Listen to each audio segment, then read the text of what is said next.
Pueden dirigirse al Salmo 139 en esta mañana. Ese va a ser nuestro sermón la mañana de hoy.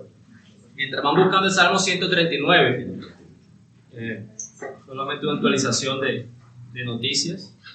Uno, la recuperación de mi hijo. Muchos de ustedes, no sé, creo que no todos, sabían que el día viernes tuvo la cirugía por la que estábamos orando. Va muy bien, la verdad, mucho más de lo que me imaginaba. Verlos como si no lo hubieran operado,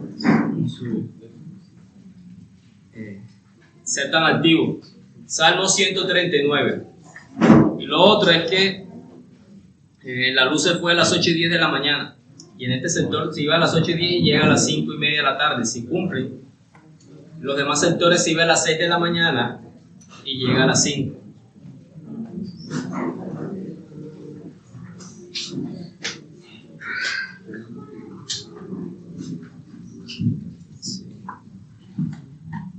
Ok. Como acto de misericordia no los voy a poner que se pongan sobre sus pies, pero sí vamos a leer la exposición del texto o el sermón es de todo el Salmo, pero vamos a leer solamente los versículos 23 y 24. Salmo 139. 139. 1, 3, 9.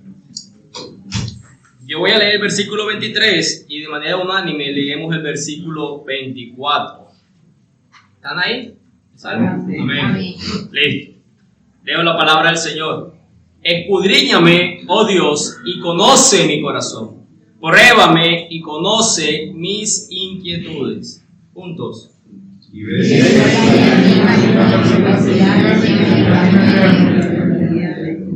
Padre amado, Señor, esta oportunidad que nos das de leer estos cortos versículos, hay un deseo que como cristianos quisiéramos imitar y abrazar, pero reconocemos que no lo hacemos con la regularidad suficiente, porque muchas veces nos acercamos a ti por lo que nos falta, Señor, y no por la obra que tú haces en nosotros.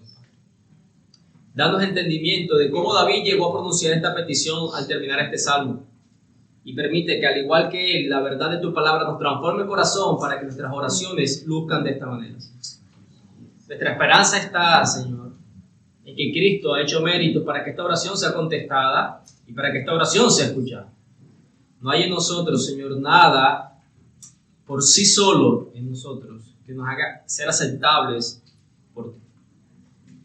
Glorifica tu santo nombre, Señor, si así lo deseas, en medio de esta predicación. Amén y amén.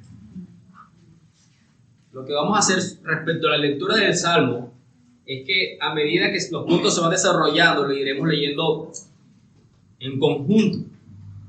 Este Salmo, en sus versiones de la Biblia, tiene algún subtítulo en la parte de arriba y creo que la gran mayoría de las versiones tienen dos palabras que son palabras teológicas usadas por los teólogos que describen como una característica o un atributo de Dios. El Salmo dice omnipresencia y omnisciencia del Señor. Ustedes saben, yo generalmente acostumbro a tomar una palabra o una frase del texto para darle título al sermón, pero decir que el Salmo solamente habla de estos dos atributos es quedarse corto, porque en realidad el Salmo tiene dos atributos más que estaremos también desarrollando. El sermón sería de esos 4 puntos en relación a los atributos del Señor y cómo esos atributos moldean el pensamiento, la vida y la oración del escritor, que en este caso es David. La ausencia de creatividad, el título del sermón es Salmo 139. Salmo 139 es el título del sermón, porque al considerar destacar algún tipo de atributo, me daba como esa sensación de que quedaba por fuera los otros que aquí son descritos. Sí, sé que los títulos no son como lo más, digamos que lo más apreciable de mis sermones. Oren por más creatividad para mí, pero generalmente me gusta tomar títulos, para cerrar este paréntesis, de que las personas cuando puedan buscar algo de un versículo, o en este caso Salmo 139, me refiero al internet, pueda salir la opción.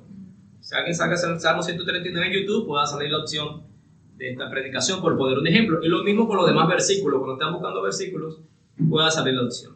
Ok, teniendo eso ya claro, cerrando ese paréntesis, les mencionaba que en sus Biblias, como subtítulo, hay estas palabras que son atributos que generalmente son dados por los teólogos, o palabras que ellos han diseñado para describir las excelencias del Dios que se revela en las Escrituras. Y cuando pensamos en teología, uno de los pensamientos más frecuentes es que la teología es para cierta clase de individuos, y mucho más allá de cristianos, ¿no? Personas que tienen una alta capacidad para leer, para comprender, para estudiar. Así como generalmente clasificamos a los cristianos, no, este es un hermano, por ejemplo, él le encanta todo lo que tenga que hacer con misericordia, en ayudar al prójimo, él está ahí muy pendiente. No, los hermanos de la adoración o los hermanos que participan en misiones, que son evangelistas, o los que enseñan. Clasificamos a las personas como si esto no fuera un todo dentro del cristiano. Y lo mismo sucede con los que estudian algo de teología. No, eso es para aquellos, para los que van a enseñar. Y muy lejos de la realidad se encuentra esto. Hablando de subtítulos, antes de leer el primer versículo, dice el Salmo, por quien lo escribió, dice Salmo de David. A diferencia de otros, no se nos dice el contexto, pero dice que fue escrito para el director del coro. Quiere decir que este salmo, que es una canción, era precisamente para que la congregación de Israel pudiera cantarla. ¿Y quién era la congregación de Israel? Agricultores, artesanos, muchos de ellos eran personas iletradas que no sabían leer, que no sabían escribir. Y las canciones eran recursos como ellos compartían las verdades, y eso incluso se utiliza el día de hoy.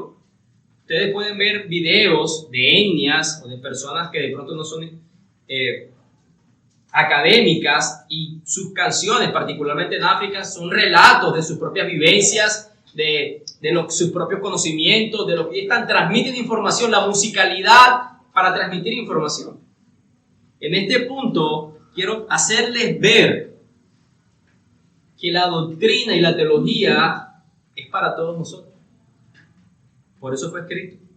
Y lo interesante de este salmo, además de eso, son las palabras que David utiliza, no solo para describir a Dios, que es la teología, conocer a Dios y ser descritos con palabras, no, sino como esa teología es aplicada a su propia vida. Hay una frase que yo he usado muchas veces de un teólogo, pastor, conocido para algunos, Juan Calvino, y él decía: el evangelio es una doctrina de vida. El conocimiento de Dios es una verdad doctrinal que es aplicado a la vida. No es solamente información, como lo que David nos deja ver aquí. No tiene que ver únicamente con información acerca de quién es Dios, sino quién es Dios y cómo eso es aplicado a su propia vida. Pero cuando el Espíritu Santo viene a residir en el corazón del creyente, viene a ser una obra de transformación, de darle a conocer a Dios y cómo va a vivir y capacitarlo a la luz de ese conocimiento. No solamente te ilumina el conocimiento de Dios, sino que te da poder para vivir a la luz de ese conocimiento. Pablo decía, ¿no? O Santiago, perdón, es el que dice, no solamente siendo oidores, sino hacedores de su palabra. ¿Y cómo? En el poder de su Espíritu Santo. En los primeros 6 versículos encontramos uno de esos atributos. En los versículos del 7 al 12 encontramos el segundo. En los versículos 13 al 18 encontramos el tercero. Y en los versículos 19 al 24 encontramos el cuarto. El primero, sí, en los versículos del 1 al 6, habla acerca del conocimiento de Dios, o lo que se denomina la omnisciencia de Dios. Vamos a leerlos. Oh Señor, tú me has escudriñado y conocido. Tú conoces mi sentarme y levantarme. Desde lejos comprendes mis pensamientos. Tú escudriñas mi senda y mi descanso. Y conoces bien todos mis caminos. Aún antes de que haya palabra en mi boca, oh Señor, tú ya la sabes toda. Por detrás y por delante me has cercado y tu mano pusiste sobre mí. Tal conocimiento es demasiado maravilloso para mí, es muy elevado, no lo puedo alcanzar. ¿Se dieron cuenta? David está describiendo la amplitud de la capacidad de Dios de conocer todas las cosas. David está describiendo que conoce acciones, pensamientos, palabras, pero la manera en que David lo describe, no está diciendo, mira, Dios conoce tus pensamientos, Dios conoce esto, Dios tiene la capacidad y no está limitado en su amplitud para conocer todas las cosas. Él está hablando me conoces. Tú conoces mi sentarme, mi levantarme, mis pensamientos, mi camino, mi descanso, mis palabras antes de que estén en mi boca. Esa es la gran diferencia de estudiar teología para la mente y la teología que es aplicada por el Espíritu de Dios a nuestro corazón. Es una transformación porque eso va a llevarnos a situaciones prácticas dentro de la vida. Como les mencioné, es evidente en estos primeros 6 versículos que él está realzando, resaltando el conocimiento total de Dios o la omnisciencia de Dios. Apunta hacia un conocimiento perfecto y exhaustivo. Y esa primera palabra que utiliza David, la de escudriñar, es una palabra que se usa con la idea de excavar la tierra en busca de metales preciosos. Es decir, un conocimiento profundo, no superficial de las cosas. Por supuesto, hermanos, esto es solamente una palabra metafórica que utiliza David, porque Dios no tiene que estudiarnos. O sea, Él no tiene que aprender más conocimiento de nosotros.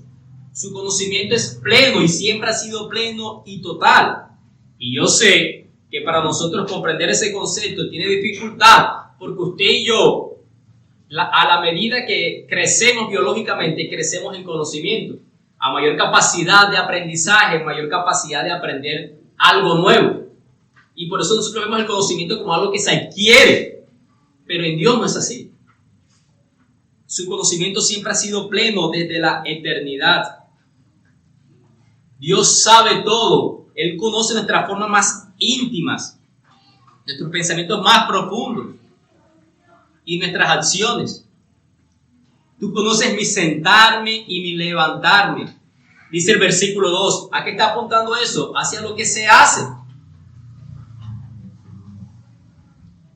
Y yendo más allá, desde lejos comprendes mis pensamientos.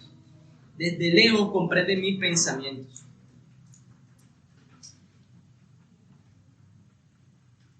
Y en este punto, hermanos, tuviéramos que pensar esa relación entre ser conocido y ser aceptado. Muchos de nosotros vivimos y actuamos de tal manera que nos demos a conocer a los demás para encajar con ese grupo de personas. Lo hacemos no solamente en las acciones, sino en las omisiones de esos actos. ¿Qué quiero decir? Que la manera en que usted se comporta en medio del grupo que usted se encuentra, familia, trabajo, iglesia, vecindarios, determina mucho lo que usted quiere dar a conocer a otra persona para mantener un tipo de relación. Yo sé que cuando ustedes han profesado afecto hacia mí, es genuino, y espero que ustedes crean que cuando yo he profesado afecto hacia ustedes, sea genuino. Pero ¿quién de nosotros seguiría manteniendo un vínculo afectivo si solamente conociéramos más allá que las palabras que nos profesamos, sino también los pensamientos que tenemos? ¿Cuánto de las relaciones entre padres e hijos, esposos, esposas, amigos, hermanos en la fe se acabarían completamente? Porque con la misma boca que bendecimos, con la misma boca maldecimos, pero hacia adentro.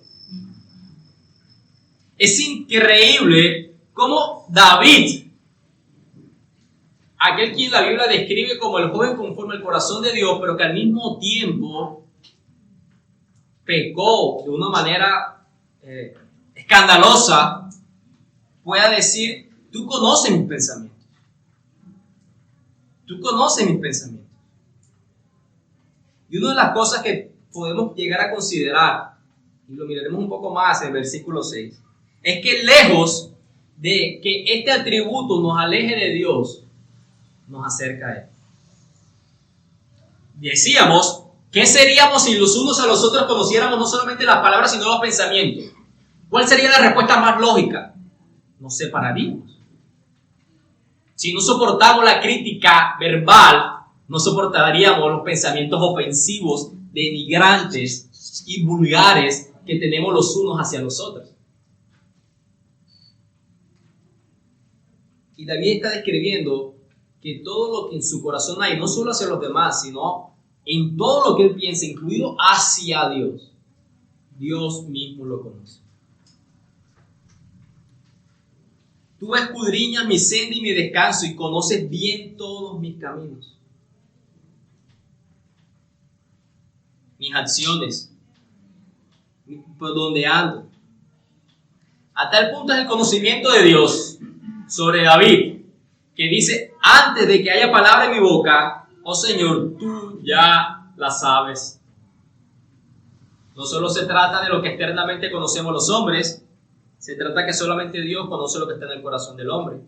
Es lo que le dijo Dios precisamente al profeta Samuel cuando estaban hablando acerca de escoger a David como sucesor de Saúl. Ustedes miran lo externo, mas yo miro el corazón.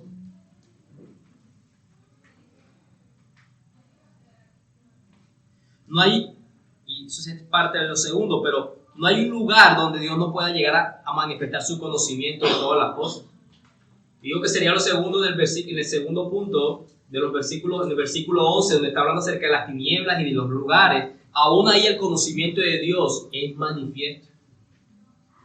¿Por qué digo esto? Porque muchas veces el conocimiento que las personas tienen de nosotros es por la exposición o la comunión que tienen de nosotros. Es decir, en lo que nos vemos.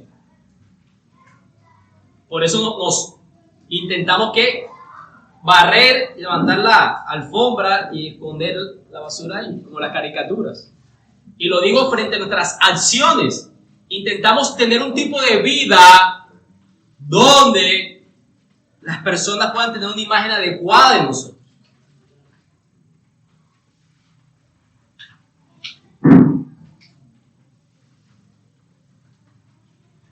En el capítulo 12 de Lucas, volviendo a Lucas, vamos a ver cómo Jesús manifiesta que todo lo que se ha hecho encubierto va a salir a la luz. Todo lo que se haya murmurado va a ser dicho desde la azotea. Todo lo que se haya hecho en tinieblas, a la luz se va a oír. Particularmente los jóvenes, en esta mañana que están acá, que somos los que más tenemos el pensamiento de ocultar las cosas. Creo que a medida que vamos creciendo, nos damos cuenta de ese tipo de vida banal. Pero particularmente los jóvenes, intentando siempre encajar en la sociedad, estamos ocultando nuestros pensamientos, nuestras acciones, nuestros gustos, amoldeándonos hacia donde está la gente. ¿Por qué hay tantas modas de pensamiento y de lineamiento? Porque muchas personas quieren encajar y quedan ahí. Y para hacerlo ocultamos nuestros propios gustos, nuestros propios deseos, nuestra manera, nuestra cosmovisión de vida, nuestros principios familiares. Solamente para estar bien con los demás. Y con los padres. Con los padres también lo hacemos.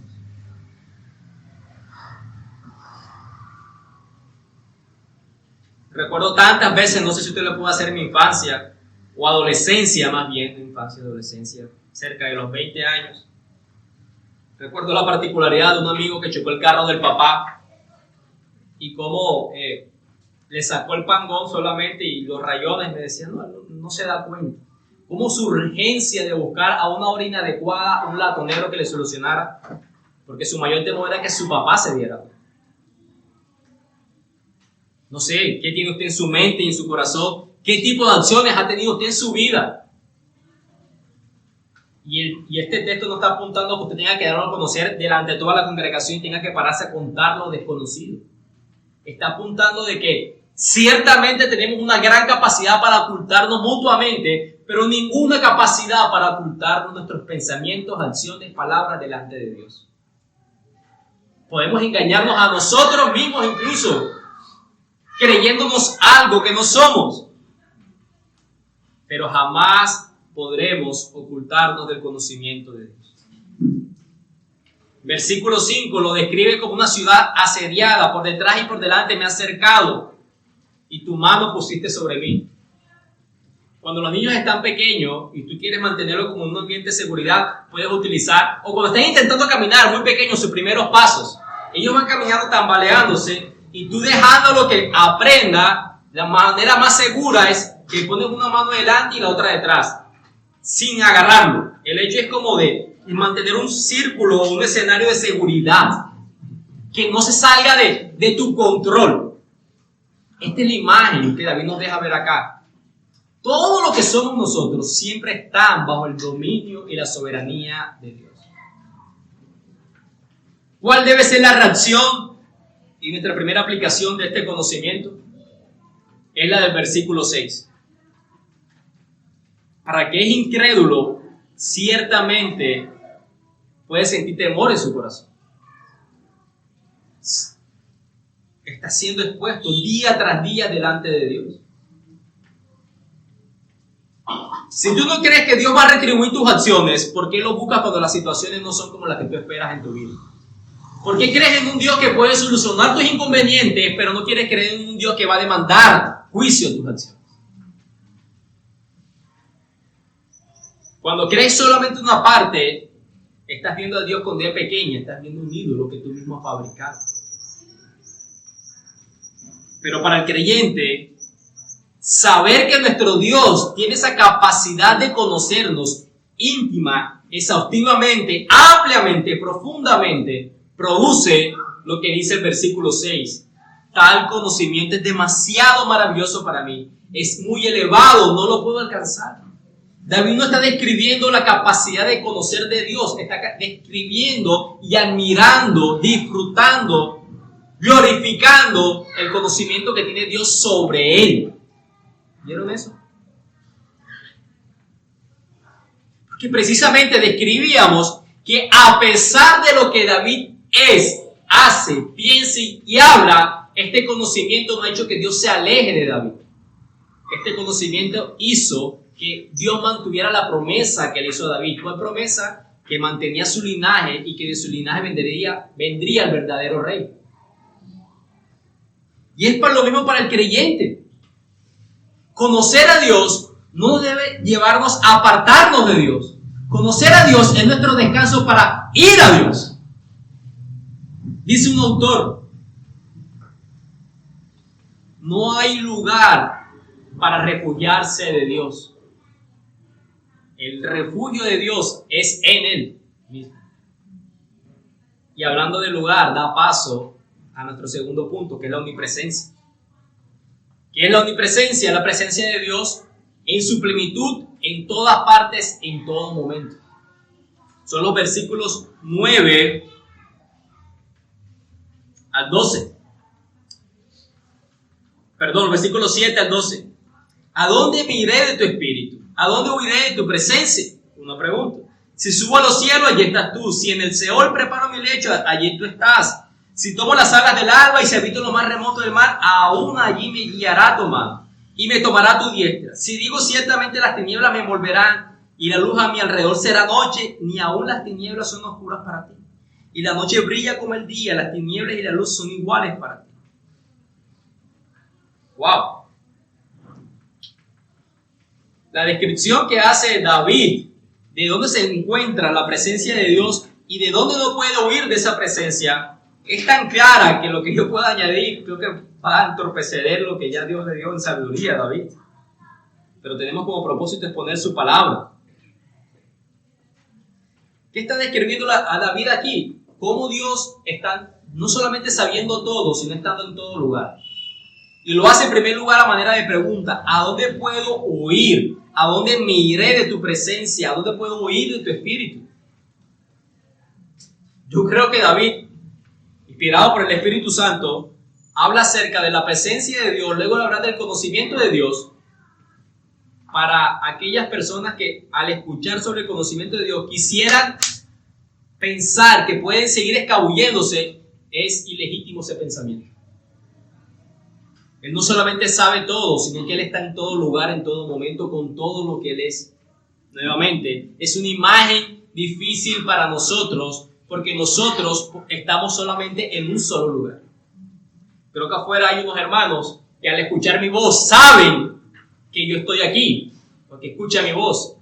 Pero una cosa es que ellos sepan que yo estoy aquí porque me están escuchando, y otra cosa es que sepan que yo estoy aquí porque me están viendo como ustedes. Lo que les quiero decir, hermanos, que nosotros tenemos una relación de espacio-tiempo limitado que Dios no tiene. Por eso nuestro pensamiento, que Él pueda estar en todas partes, en todo momento, conociendo las mentes de cada una de las personas, es casi incomprensible para nosotros. Pero es una realidad bíblica por lo que estamos leyendo. La pregunta se responde sola. ¿Cuál es el escenario? ¿Cuál es el lugar físico donde la presencia de Dios no está? Yo sé que ustedes la conocen. ¿Hay algún lugar donde Dios no entre? Y esa pregunta se ha hecho muchas veces.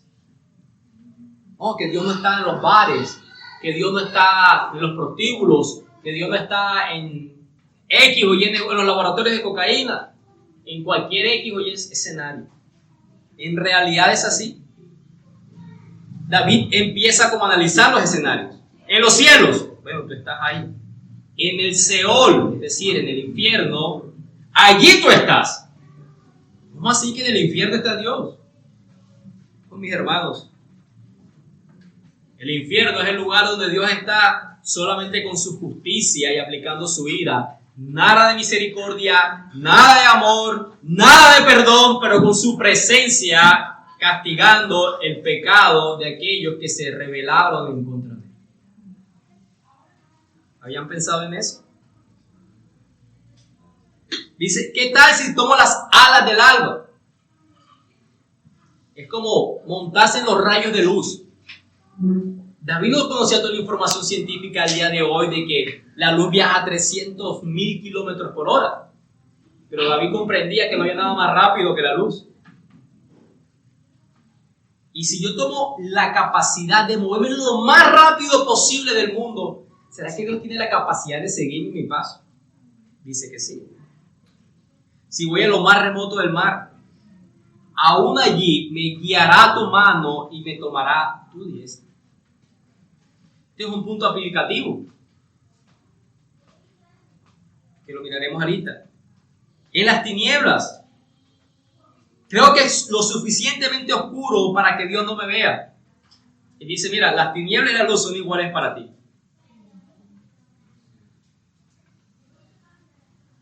Ustedes saben que el sol está afuera en este momento, no porque puedan ver principalmente, sino porque están sintiendo el rigor de su calor. Y David dice, para Dios, la noche y la luz es igual. Es igual. Y nuevamente, para el incrédulo, hermanos, esta es una información que debe dar terror. Debe dar terror. Pero para el creyente, esto es una situación alentadora y santificadora. Pensemos en Jonás. Jonás dijo, Dios me está enviando a Nínive. Como Dios me está enviando a Nínive, seguramente estará en Nínive. Yo me voy para el lado contrario, me voy para Tarsis. Aquí no vendrá. Vino la tormenta. Vino el gran pez. Y en ese momento, Jonás sabía que aún dentro del pez Dios estaba. ¿Cómo lo sabemos? Porque oró. Porque oró. Para el cristiano, la verdad de que Dios sea omnipresente es una verdad alentadora y santificadora, como dice David en el versículo 10. Tu mano me guía, tu diestra me sostiene en todo lugar. No hay un escenario donde yo, por más difícil que yo me encuentre como al punto de entregar mi vida, yo pueda experimentar tu abandono. ¿Pero por qué? Porque su hijo fue abandonado para que nunca más el creyente fuera abandonado de la presencia de Dios. Una cosa es que vivimos bajo el velo de nuestro pecado, nuestros ojos, donde no experimentamos la realidad de la presencia de Dios en nuestra vida. Pero otra cosa es la realidad de su palabra, donde manifiesta que su presencia siempre está con nosotros. Y por eso les decía que para el creyente, al igual que para Jonás, fue un conocimiento santificador, porque te aparta del pecado, te acerca al arrepentimiento, y sustentador, porque te da fuerzas en medio de las situaciones difíciles de vivir. Qué alegría, mis hermanos, es que Dios no solamente conozca a todos nosotros, sino que siempre esté con nosotros. Él ha prometido, Mateo 28, ¿no? ¿Recuerdan? Mi presencia irá con ustedes hasta el fin de los tiempos. Él ha prometido su presencia con nosotros. Y nuevamente, es increíble la relación en que alguien quiera estar con nosotros a pesar de que conozca nuestros pensamientos. Ya lo decíamos ahorita. ¿Quién de nosotros estaríamos juntos todavía si conociéramos lo que pensáramos? Yo veo esa realidad doctrinal acerca de su conocimiento y acerca de su presencia y entiendo por qué David dice, mira, este conocimiento es muy elevado. Si yo blasfemo en contra de ti, si aún esta misma mañana que estoy predicando que estoy predicando tu nombre, estoy pecando en contra de ti, ¿por qué no me has abandonado? La Biblia nos enseña que Él tiene una relación con nosotros de pacto. Él ha hecho un pacto con nosotros. Es lo que celebramos en la Santa Cena, ¿no? Cuando tenemos la copa, ¿qué es lo que decimos? Recuerda que este es mi pacto. Este pacto eterno que yo he hecho en amarlos a ustedes, en estar con ustedes.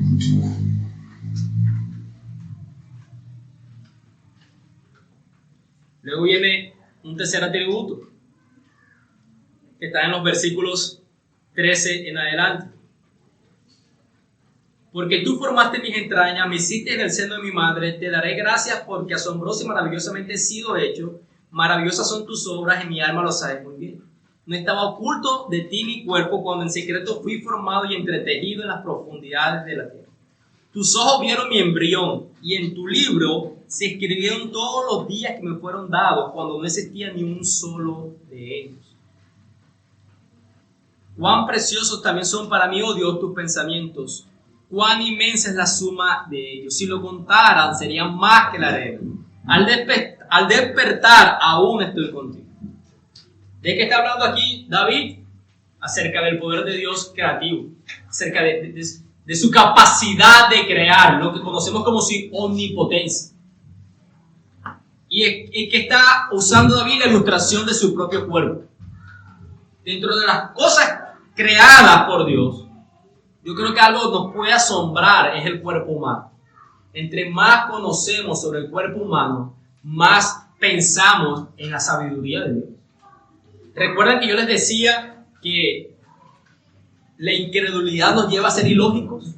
¿Cómo es posible que el cuerpo humano, la manera que funciona de esa manera porque de la nada, de una explosión, surgió así?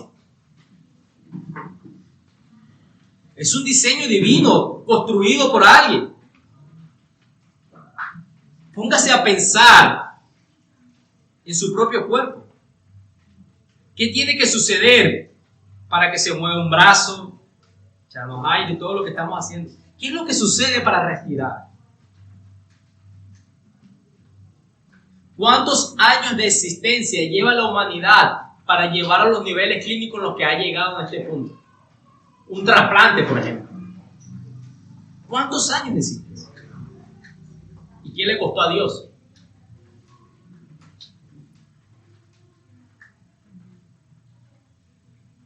Por eso, hablando acerca de la capacidad de Dios de crear, los profetas comparaban la ausencia de esta capacidad de los falsos ídolos, de los ídolos. El profeta Jeremías decía, ¿hay alguno entre los dioses falsos de las naciones que pueda traer la lluvia? La respuesta es no. Nadie puede hacer lo que Dios hace sobre su creación.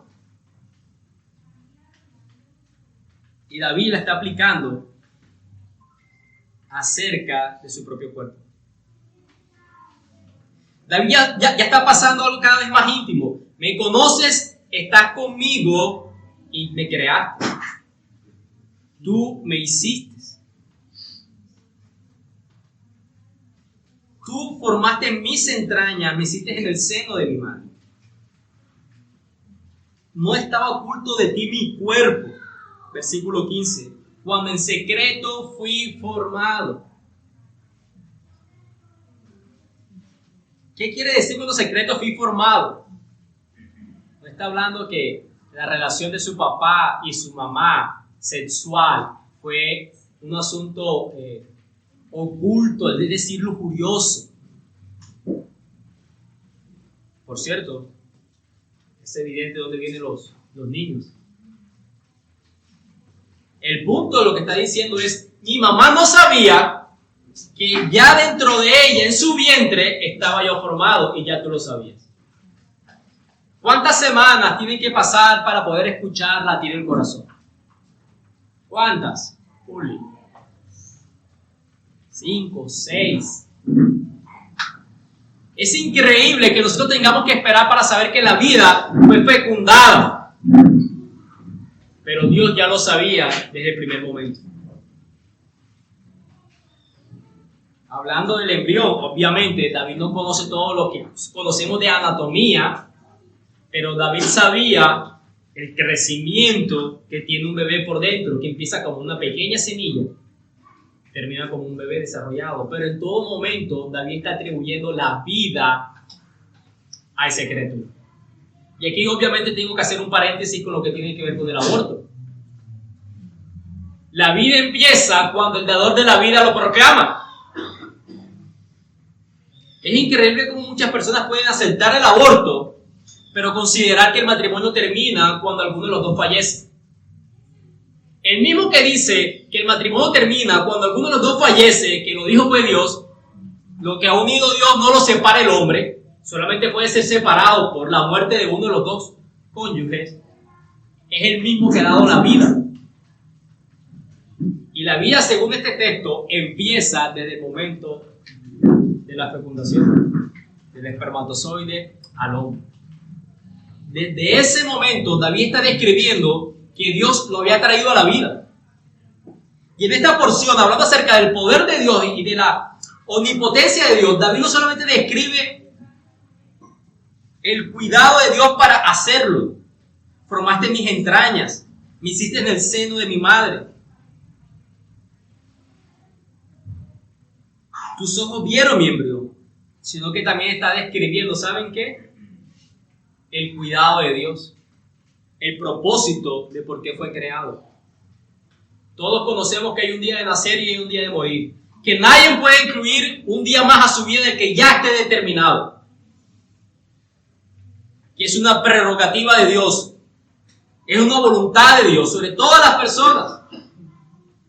Por lo tanto, el propósito para que fuimos creados es el propósito que nuestro Creador nos ha dado. No somos el azar de la vida, no somos el resultado primariamente de los deseos biológicos de papá y mamá, de una borrachera, incluso, con mucho respeto lo digo, de una violación. Somos el resultado de la disposición de Dios. Y Él nos ha tenido no solamente el cuidado para crearnos en el vientre de una mujer, sino, dice David en el versículo 16, sino que todos mis días fueron dados cuando no existía ni uno solo de ellos. ¡Wow! ¿Sabes qué quiere decir eso? Quiere decir que, por ejemplo, un hijo que llega en medio de una operación de la mamá es un hijo que Dios ha decidido traer a la vida por su propia voluntad. Y que ese hijo tenga que enfrentar después enfermedades pulmonares, incluida el COVID, es porque Dios ha determinado los días de la vida de ese niño. Y como padre, a medida que tu hijo va creciendo y estás experimentando esas situaciones que no están bajo tu control, que tienen que ver con su salud, siendo él tan pequeño y tan indefenso, obviamente puede sucumbir en nuestros pensamientos el miedo y el temor. Sin embargo, cuando le llega una cirugía más, porque al igual que Pablo es un niño muy acontecido, y estoy hablando de mi propio hijo, si ya lo notaron, lo que a mi pensamiento viene es esto: un procedimiento quirúrgico más para mi hijo que desde siendo un embrión tuvo que experimentar varios procedimientos de su mamá. Es el cuidado que tiene Dios de él. Y que los días de mi hijo no están en las manos de los médicos, están en las manos de mi Dios. Ahora piénsalo en tu propia vida. ¿Cuáles son las situaciones en las que tú estás viviendo? Y que obviamente muchas veces todas, la gran mayoría son responsables. Pero aún en medio de nuestra responsabilidad, como consecuencia de nuestras acciones, lo que estamos viviendo es lo que Dios ha determinado para nuestras propias vidas. ¿Con qué propósito ha hecho Dios eso? Para que el conocimiento de Él, de que Él conoce nuestros pensamientos, para que el conocimiento de Él, que Él está con nosotros, para que el conocimiento de Él, de que Él ha formado nuestra vida, que nos ha dado vida, nos lleve entonces a decir lo que dice el versículo 14, te daré gracias porque asombrosa y maravillosamente he sido hecho. Maravillosas son tus obras y mi alma lo sabe muy bien. ¿Para qué? Para adorarle, para disfrutarle, para confiar plenamente en Él. Saber que Él sabe lo que yo pienso, saber que Él está mientras que yo estoy pensando y saber que mi vida es el resultado de su voluntad me lleva a ¿qué? A adorarle, a glorificarle, a deleitarme en Él y a confiar en Él. Puedes sentirte tan inseguro de esta mañana por lo que tú puedes estar viviendo en tu vida, pero pregúntate a ti mismo, ¿cuál era tu seguridad cuando estabas siendo formado del vientre de tu madre, aun cuando papá y mamá no sabían que ya te había sido concebido? ¿Quién cuidaba de ti cuando mamá y papá aún no sabías que ya te había sido fecundado? El que te cuidó en ese momento es el que te cuida ahora.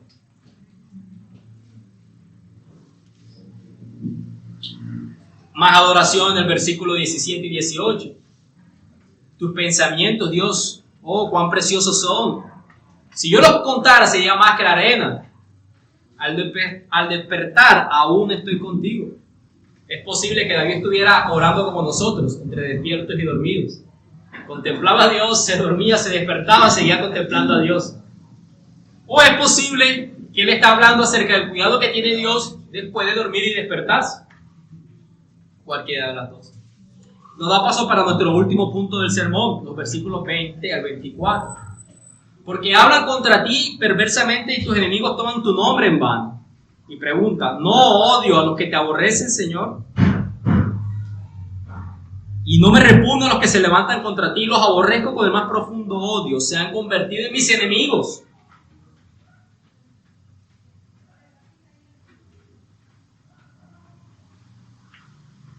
Es interesante cómo al leer pudiéramos considerar qué le pasó a David. Viene hablando de cómo Dios lo conoce, cómo Dios siempre está con él, cómo Dios lo creó, está glorificando a Dios, está admirando los pensamientos sobre Dios, y porque está hablando aquí acerca de los enemigos, de aborrecer a las personas, de sentir una repulsión, de odiar.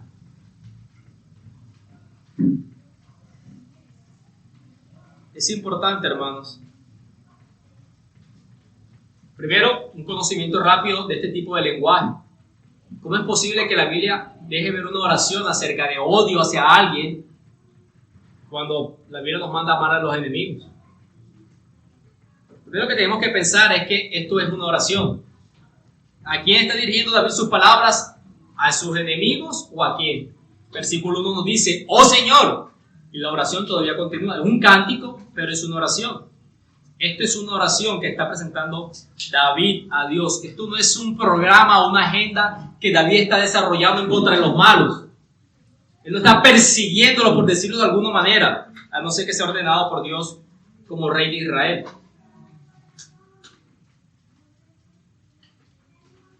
Esto es lo que se conoce como salmos imprecatorios. Imprecatorios. Hay unos 30 salmos de estos en los 150 que existen. Y apunta, básicamente la imprecación es una maldición. Y ese tipo de lenguaje puede ser sorprendente para nosotros. Y algunos pueden llegar a considerar que Esto es más un lenguaje del Dios del Antiguo Testamento, que es un lenguaje que tiene que ver como con ese juicio de Dios que se manifiesta tanto en el Antiguo Testamento. Pero está muy lejos de la realidad. Está muy lejos de la realidad. Piensen, hablando de los fariseos, que hemos estado hablando los últimos domingos, en Mateo 23, versículo 29, Jesús dijo: ay de vosotros, escribas y fariseos, hipócritas, porque ustedes son sepulcros, porque construyeron sepulcros a los profetas y decoraron monumentos a los justos, diciendo: si hubiéramos vivido en los días de nuestros padres, y así sucesivamente. Y Jesús les dice: cumplid pues la medida de vuestros padres, serpientes, generación de víboras. ¿Cómo escaparán de ser condenados al infierno? ¿Cómo van a escapar de la destrucción? Eso es un juicio. Pablo en Gálatas, capítulo 1, versículo 9 dice: como hemos dicho antes, así lo repito ahora, si alguno les predica un evangelio contrario al que han recibido, sean anatema. ¿Qué quiere decir eso? Sean destruidos. En Apocalipsis capítulo 6 se escucha la voz de los mártires. Oh Señor soberano, santo y verdadero, ¿hasta cuándo juzgarás y vengarás nuestra sangre de los que habitan en la tierra? Una oración de juicio como mártir. Sin embargo, el otro lado de la balanza, tanto en el Antiguo Testamento como en el Nuevo Testamento, se nos ha dejado establecido claramente que la venganza está prohibida, que la venganza le complete enteramente a Dios. Pablo en Romanos capítulo 12, trayendo un versículo del Antiguo Testamento, dice: esto ya lo sabemos, mía es la venganza, dice el Señor, yo me encargaré de ello. Es decir, que nuestra responsabilidad no es vengarnos, ni mucho menos ejecutar venganza. Eso es lo primero. David no está orando para llevar a cabo una ejecución él mismo. Ahora, David, ¿por qué está llegando a este punto? David está comprendiendo quién es Dios, cómo son sus pensamientos, cómo es su presencia siempre, cómo cree el ser humano, cómo el ser humano debería responder frente a ese conocimiento de Dios. Y como tal, aquellos que lo rechazan, entonces David hace esta oración. Señor, tanta bondad que tú has tenido, de que sabes lo que pensamos, sabes lo que hacemos, que estás con nosotros en todas partes protegiéndonos, que nos has dado la vida, y aún así existen personas que te rechazan continuamente y voluntariamente. Entonces, el juicio venga sobre ellos. Es difícil que nosotros como cristianos podamos manifestar estas oraciones, pero en realidad las hacemos más a menudo de lo que pensamos. Porque cuando usted está haciendo el Padre Nuestro y está diciendo líbranos del mal, ¿sabe qué está diciendo usted? El mal no es un objeto. El mal mora en las personas. Ciertamente oramos equilibradamente porque el Señor traiga misericordia en los corazones que no lo conocen, pero también oramos que Él aplique la justicia en aquellos que lo rechazan continuamente en esa oración. Nuestra postura no es la de una venganza personal. Esta oración de David no es una venganza personal por algo que le hayan hecho. Es su respuesta santa al rechazo continuo delante de Dios. Y ese, por cierto, es nuestro último atributo. Si se han dado cuenta, no se los he mencionado. ¿A cuál atributo está haciendo David referencia aquí? A la santidad de Dios. Dios es tan santo, hermanos, que va a rechazar al pecador no arrepentido, al que llega al final de sus días y lo siga aborreciendo. Pero al mismo tiempo vemos a David, y esa debe ser nuestra postura en los versículos 23 y 24. David no está invocando a Dios para que únicamente se ocupe de los malvados, sino para que se ocupe de su corazón malvado. ¿Vieron eso? La petición de David, él manifiesta en su oración: Señor, yo aborrezco lo que te aborrecen a ti. Yo los aborrezco con el más profundo odio. Sin embargo, David está pidiendo por alguien donde él sabe, por alguien que es más pecador que todos los demás, que es él mismo. Escudriñame, conoce mi corazón, pruébame, conoce mis inquietudes y el camino malo que hay en mí, entonces guíame al camino eterno. Pensemos en el profeta Isaías, en esa revelación del trono de Dios. Y él empieza a decir, ¡ay de mí! ¡Ay de mí! En el capítulo 5. Y él está manifestando también, ¡ay de los que hacen esto! ¡Ay de los que hacen esto! También dice eso. De los que atraen la iniquidad con cuerdas de mentira. De los que al mal llaman bien y al bien mal. Pero su voz profética, la de Isaías, suena con mayor claridad cuando dice, ¡ay de mí! Porque estoy perdido, soy un hombre de labios inmundos y habito en medio de un pueblo de labios inmundos, porque mis ojos han visto al Rey, a Jehová de los ejércitos. La exposición de la santidad de Dios lleva al creyente, hermanos, a ser humildes de corazón, a reconocer su pecado y clamar a Dios para que santifique su corazón. Como se dieron cuenta, saber que Dios nos conoce, saber que Dios está presente, saber que Dios nos ha creado, saber que Dios es santo, lejos de alejar a David, lo llevó a acercar a David a Dios. Cuando Dios da convicción de pecado a tu conciencia, no es para que lo intentes ocultar o lo intentes justificar, porque si comprendiste que Él está en todas partes y conoce todos los pensamientos, ese no es el camino a seguir cuando la culpa te atormenta. Cuando la culpa llega a ti, es un medio de gracia por parte de Dios, no para que intentes buscar refugio fuera de Dios, porque no lo hay. El refugio de Dios es en Dios mismo, en la persona de Cristo Jesús. Conocer a Dios en sus atributos transforma a David para ser dependiente de Dios, para admirar a Dios y para orar conforme a ese conocimiento. ¿Cómo? No me conozco como tú me conoces. Por eso evalúa mi corazón. Yo puedo percibir rectitud en mí, que quizás es maldad. Por eso te pido a ti que me escudriñes. Y en aquel camino perverso, malo, en el que yo ando, que incluye pensamientos, acciones y omisiones, por favor guíame en el camino eterno. Dice el salmista en otro salmo, que tu buen espíritu me guíe a tierra de rectitud. 4 atributos en qué pensar en tu Dios. 4 atributos que sean aplicativos para tu vida. La verdadera teología, lejos de ser un asunto para académicos, es para todo creyente, porque el conocimiento de Dios transforma al creyente.